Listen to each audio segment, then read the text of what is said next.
Hello and welcome to another drawing vlog. Today is drawing vlog number 2, version 2. Because unfortunately, I already made this vlog, but I forgot to press the bloody record button.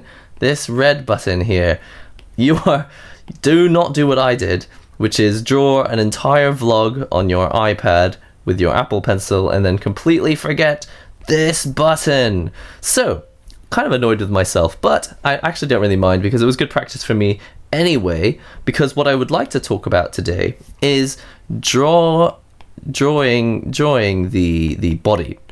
And when I say drawing the body, I'm actually talking about torso, because this is something that was written in the comments. Someone did mention in the comments that they would like to see the body and how to draw the body, and I think that's totally fair, because once you've got past this point, once you've got past this point of how do you draw the face, right? This is a simple face. I'm drawing it very, very quickly, but it probably will be slightly off kilter.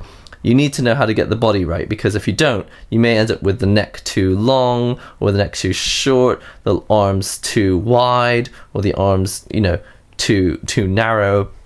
All of these things can happen, and I'll just show you quickly. This is not really a tutorial so much as it is just a way that I draw the body. So let's think about it 3 different ways, shall we? For example, let's have the character in the middle, like this. And the reason I've drawn 2 lines at the top is this is the topmost point, and this is the bottommost point. If that's what bottommost point. I don't know if anyone has ever said that. I don't know if it's correct, but I've said it now.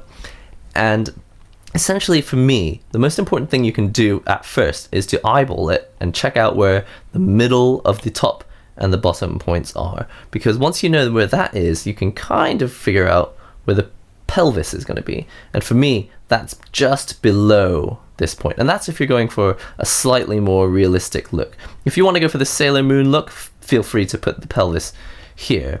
But personally, what I like to do is have the head here, have the pelvis there, have the ankles of the legs here, and once you've figured out where the neck comes, then you can figure out the points for the shoulders.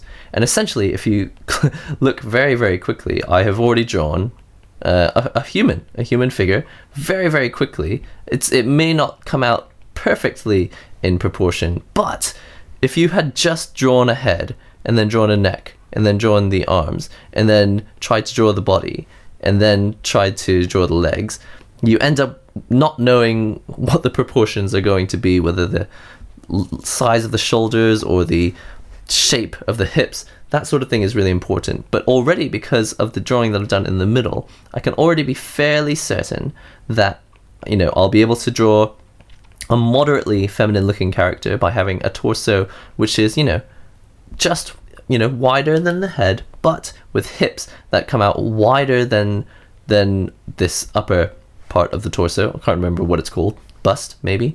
And then having the knees come somewhere in the middle here, and this is super fast, just to show you that even if you draw it fairly quickly, you can have a fairly, believable character. And that's what I think is really, really important. Even if you're not interested in having realistic proportions for your characters, having believable proportions is really, really important. If you create a sense of reality that everyone in your world lives by these proportions, or, at least it's not weird for that one person to have these proportions that are strange, then you've succeeded. And I think the best example of that is Clamp, because Clamp uses something like the same system that I use, except that instead of having this, which is probably a 7-head character, and what I mean by that is from top to bottom,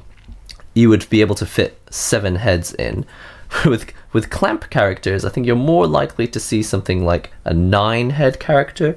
So that's one in the middle, and then another 4 here.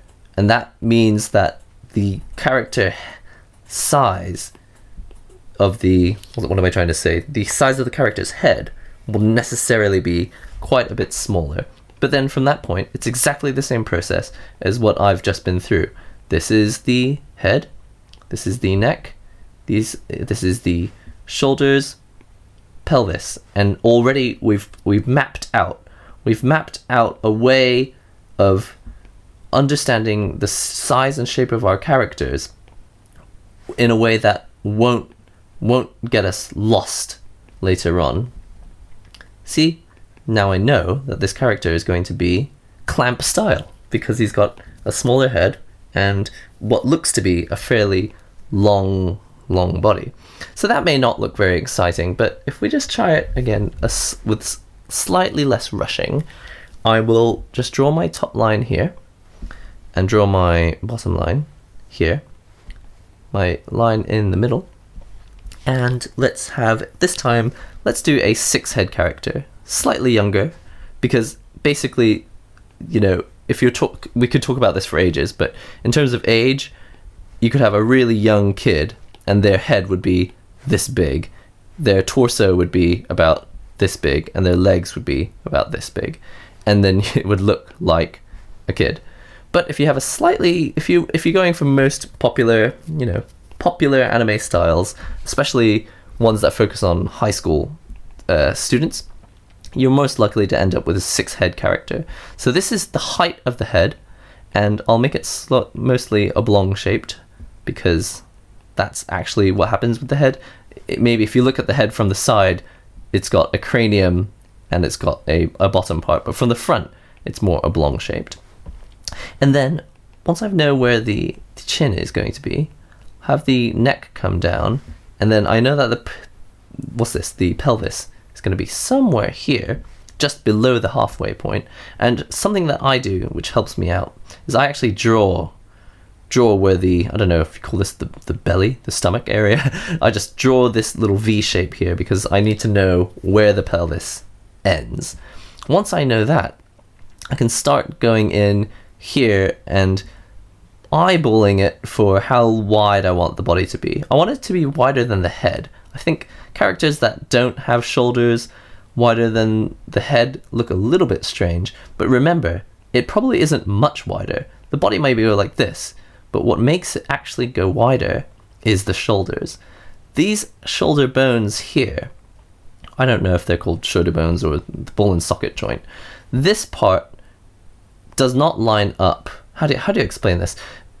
the width of the body here, it's going to be thinner here, like this. Can you see? The width of the top is not as wide. But when you add the shoulders, I think it's fair to say that the body then starts to become almost the same width. That's why a character can look kind of boxy from the side, from the front view, but still look attractive. And how do they do that? Well, that's because the body is actually fairly narrow here, narrows even further because that's the shape of the rib cage, but then fairly quickly starts to fan back outward towards the waist because of, I should have mentioned it before, this is a female character. And if you have the hips come out a little further like this, but you have the shoulders still in line with the hips, you end up with a really attractive looking figure. Well, again, this is all personal preference. You may hate this completely, but something that it's common. I think it's fair to say that this is a common shape of character, especially in anime. And that's all I ever say when it comes to anime. There really are no rules, and there are plenty of manga that don't follow this shape at all, but just something that I find really, really common, especially in popular everyday manga. So something that helps me put some volume into the character is to know where the neck, where the what do you call these massive tendons here in the neck. If I know where they are, that really, really helps. If I know where the nipples are going to be, it's going to be somewhere around there. But in general, you don't really draw them. So as long as you make sure that they're in the right place. Let's say that she's got a very simple top on here, and then maybe, I don't know, a dress of some sort. And then we already know where the base is, and this is not, again, a full anatomy tutorial, But I like to mention that the lengths of these things are a bit like this. Sorry, sometimes when I'm drawing, I kind of don't actually explain what I'm doing particularly well. And the reason I'm drawing these legs a little bit thinner is kind of by accident. I didn't actually mean to have them this thin. The reason I'm focusing here on this V area, though, is I'm trying to make sure that this girl has a thigh gap. And again, it's not that all women have a thigh gap. It's just a useful feature if you're trying to add various feminine qualities. If you're finding that you're unable to distinguish between your male characters and your female characters, these are just typical ways that you can use.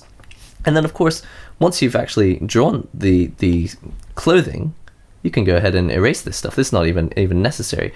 And just compare this to what you would normally draw and see how it compares to the proportions on the bodies of your characters.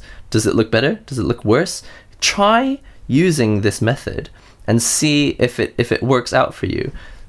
Little things like this can really improve your work immensely, as opposed to jumping in with a really detailed face and then just hoping for the best for the rest of the body, because that's where progress dies. That's where progress disappears. It really helps to know where you're going before you go there. Like, even right now I'm drawing, but I'm a little bit fearful of what's going to happen if I just draw random things like the jeans or the skirt or something, and then I'm forced to draw the torso in this area. That would be a bad idea. I like to map out everything, and it's just my style, the way that I like to do it. But make sure that this height is going to be, divided correctly. You can see that because of the size of the head I've drawn, I won't actually be able to draw the actual pelvis here because it goes off the screen. Hold on, what's going on here? It would actually go off the screen down there. So, hold on, just erase you, and then get my pen back.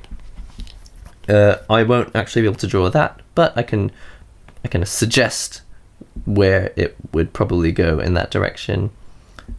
And here we have the shoulder. Again, don't be afraid to actually draw the shoulders on your characters. I've seen so many people erase the shoulders of their characters because they were afraid that the character's shoulders were too broad and that it looked like a male character.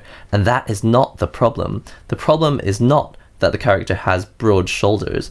The problem is that later on, if you don't draw the hips actually come out here and here, that's the point at which your character can gain more masculine proportions.